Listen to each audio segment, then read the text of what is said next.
Hello, welcome back to Rooftop Talks. One of the biggest lies that has ever been committed, perhaps I shouldn't use the word lies because that's a bit too incendiary, but one of the biggest misunderstandings that's ever occurred is the misunderstanding that veganism is just a diet. Veganism is the principled opposition against the exploitation and use of animals in any form. And so we cannot just talk about diet, we have to talk about the other forms. And one of them that I'm going to be tackling in this video is the use of animals in lab testing. Now you would think that this would be an easy win for vegans. I mean, all I have to show you is some footage, contemporary footage of lab testing for scientific curiosity experiments, and they should instantly revolt you, and you should be won over to the side immediately of the animals. But just in case it's not enough to show you that footage, I will attempt to do a more thorough debunking in this video right now. And I'll start with my strongest point to critique the utilitarian view that the ends justify the means when it comes to lab testing. The thing that keeps most people on board with the whole animal testing status quo is this think of the children kind of narrative. The narrative goes like this. There are some children out there dying of very rare diseases and illnesses and cancers and things that are not currently treatable. And maybe some of these animal testings that go on have a chance, have a hope of creating a cure for those poor children. And I've talked about this before. I've talked about wedge issues.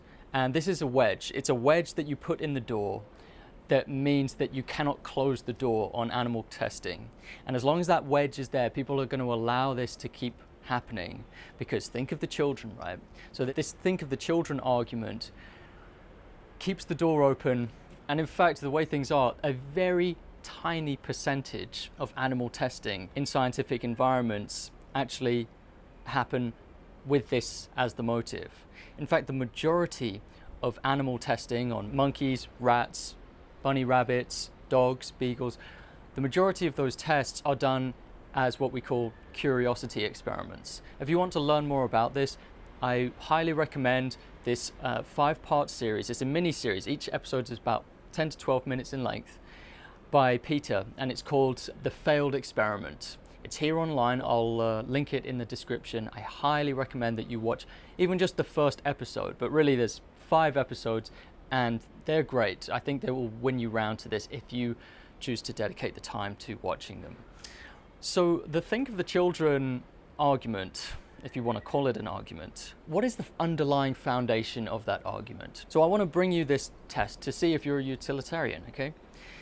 Let's say this doctor runs this clinic in a country where there is not a vast supply of organ donors, and he has five patients who have either failing kidneys, failing liver, failing lungs, failing heart. Okay. This surgeon has just got his head in his hands and he's thinking, what am I going to do? I've got these 5 patients and I don't have donors for any of them. And just as he's thinking that, a man walks in to this surgery and he sits his ass down in the waiting room, and he's there because there's free water, free coffee. He's a homeless man. Everyone knows him in the village. He's known as the world's biggest loser, okay? He's never going to make anything of himself. He's uneducated. He's like the world's laziest man. He's super lazy, but he loves life. He just kicks back and mooches off of free seats in the waiting room, free coffee. But there's one thing about him that's oddly amazing, and that is that he is a pretty healthy guy. He's in his 20s. He has fully functioning organs. He has a fully functioning pair of kidneys. He has a fully functioning liver. He has fully functioning lungs. And he has a fully functioning heart and eye sockets, or whatever the 5th thing is. And this doctor has this idea that crosses his mind, and it's the craziest idea ever that he's ever had. He's struck with this utilitarian thought. His duty of care actually compels him, in this case, to murder this local homeless man. Homeless people do get killed in a variety of ways. No one's going to look into it, right? He has his scalpel and he can just walk up behind him, make a quick incision and kill the man. people would be none the wiser. And then he could harvest him for his organs. And he could put the kidney in the patient with the failed kidney. He could put the liver in the patient with the failed liver, and so on. And so it was one life to save 5. Should he do it? Now, there's a lot to consider here, but this is basically a utilitarian question. And I believe it's a question which kind of breaks utilitarianism. If you're very cold and calculating, you might say, yes, you should. But there are reasons why we don't do this. There are reasons why it is wrong to do that. Now, the first one, if you're thinking selfishly, the first one is that we don't want to live in a world where people are taken advantage of in such a way. Because who would turn up to a surgery or a clinic if that was the status quo? If that's something that one could expect, you would never go to a surgery ever again in your life. Okay, so that's the obvious answer. But the less obvious answer is one of rights, that you're taking something from that person. If you isolate the act of taking that man's life, you are trespassing on his boundaries, on his rights, and you do not have the authority to do that. Whether you're a doctor or not, you do not have the authority to decide who lives and who dies, especially trading one life for another. People are mortal. You're going to die at some point. But we have this shared social contract where we do not end other people's lives without their permission, without their consent. And that basic human right, the right to your own life, I don't see anyone complaining about it. Even these utilitarian debate bros online, I never see them attempting to criticize or dismantle the institution or the statute of human rights. Isn't that curious? Because human rights are deontological, right? And this is where I think utilitarians often can't win. Utilitarians conduct all of their little thought experiments and hypotheticals from the position of safety, of living in a world where their human rights are respected. So it's a massive irony to me that utilitarians do what they do and propose what they propose, typically. And what gives someone their right? This is something that's often talked about in vegan outreaches and discussions. What is the criteria for having a right?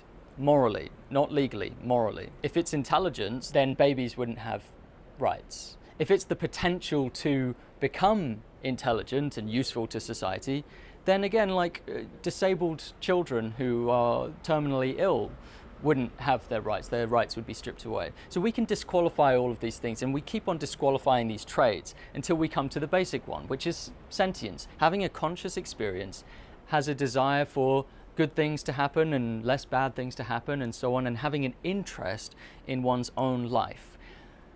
Who falls under that? Well, all humans fall under that, so it accommodates all of us. And then the double standard within our society is that we apply that to humans, but we do not apply that to non-human animals. Okay? So what I'm saying here, in a roundabout way, is that animals are deserving of rights in the same way that humans are deserving of protective rights. And the place that we are at in history is unfortunately one where human rights are recognized under law, but animal rights are not recognized under law. And that is why we have all of these utilitarian discussions going on with animals, because we live under the assumption that we can choose whether they have rights or not, which is such an oppressor kind of logic to have. We only have the privilege of discussing whether utilitarian calculus should be applied in the case of animals because we are in the position of the oppressor. And I hope you come to the same conclusion as I do when it comes to these utilitarian questions. And the conclusion that I come to time and time again is that the ends don't justify the means. Violating one person's rights should never even be an option to consider, even if you are weighing up a lot of happiness for a lot of people. Happiness and theft should not really belong on the same axis, ever. It doesn't make sense. Like robbing someone of something, inflicting pain, robbing someone of their comfort, robbing someone of their life, their dignity, their freedom. Those kind of thefts that occur, it never seemed to make sense to me that they could be put on the same axis in a calculation as enjoyment, pleasure, satisfaction, fulfillment. Doesn't make sense to me. They're not of the same dimension. But really, the way we reduce that down is to just say the ends don't justify the means. And I hope that's what you think as well. And that is the conclusion that we must come to if we don't want to cannibalize each other, if we don't want to wage wars and commit genocides. It's the conclusion we must always arrive at, is that the ends don't justify the means. The moment we stray from that, bad things happen. And that's where we are today. Bad things are happening because at some point, someone decided to ignore that in their mind, to just shrug their shoulders and say, they're only beagles, they're only macaques. But here's the other problem. Even if you decide to not be a deontologist like me, there's a problem at the core of animal testing, and it applies to the field of medicine. It applies to the field of cancer research. And that problem goes as follows. I will put up a diagram on screen, hopefully, so you can see it. The closer an animal's experience is to us, the more valid the test results are, and the more helpful those test results are likely to be. But the more like us these test animals are, the stronger the case is that their rights should be protected. For example, let's imagine that there is a slightly different species of us that just has 6 fingers instead of 5. And they're a separate species, technically. The test results would probably map onto humans very closely with the way that you test the effectiveness, the efficacy of certain drugs. But are you really going to discriminate and say that humans have rights, but these 6-fingered human lookalikes are not deserving of rights? You see? And this is why monkeys are used so much in lab experiments, because they are the closest species to us without having rights under law. Now, what does that say? What does that tell us about animal testing? Now, you might be thinking, well, sure, it's a problem, but I'm not willing to let go of all lab experiments because think of the children. Okay. Another problem I want to bring to you is this crisis of imagination. I talk a lot about this. A crisis of imagination is where there's always the easy option available.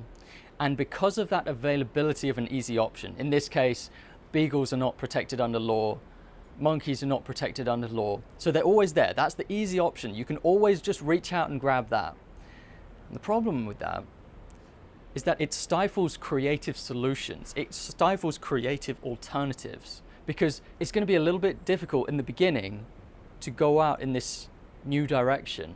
It's going to require seed funding. There's going to be a degree of uncertainty for using things like synthetic cultured cells from humans and things like that. But if we made it illegal by bringing animals into the human legal system, if we did that, then it would force the scientific community to actually take this problem seriously and to come together and find more innovative solutions. And those innovative solutions are out there, but they're not getting this funding that they need because there's the easy option, always. The easy option is always there for them to grab.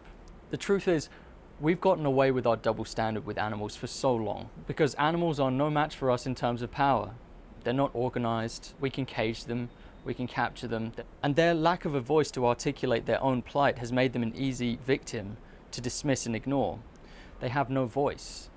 They have no representation among us. They are so much lower on our social hierarchy. They are so much lower that many do not even consider them to be individuals at all. So out of convenience, we end up applying a completely different ethical standard to them, even when their traits overlap with human traits. It is a double standard, and the only explanation for it is to say that we are prejudiced, we are speciesist. So I wanted to talk more about it, but it's getting pretty dark here, and I think I should wrap that up. So at least I managed to get a few concepts and ideas here to hopefully break open this weird and destructive and violent paradigm of utilitarian thousands of animals who are not only killed in pursuit of these scientific discoveries, but are tortured by any definition of torture. Who's playing God with all of this? Who's playing God? Hey, what's up, man? It's your boy Honcho, man. Today I just wanted to say, man, I hope everybody's having a good day. Not every day is going to be easy, man. Just maintain, man, and stay strong. One thing I can say, man, some of us are in greater predicaments than others. And we just got to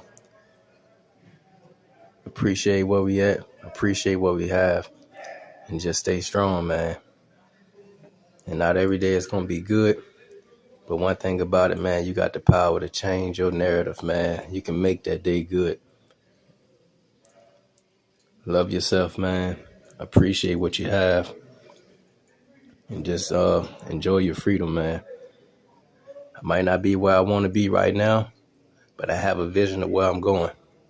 Y'all just stay free. I love.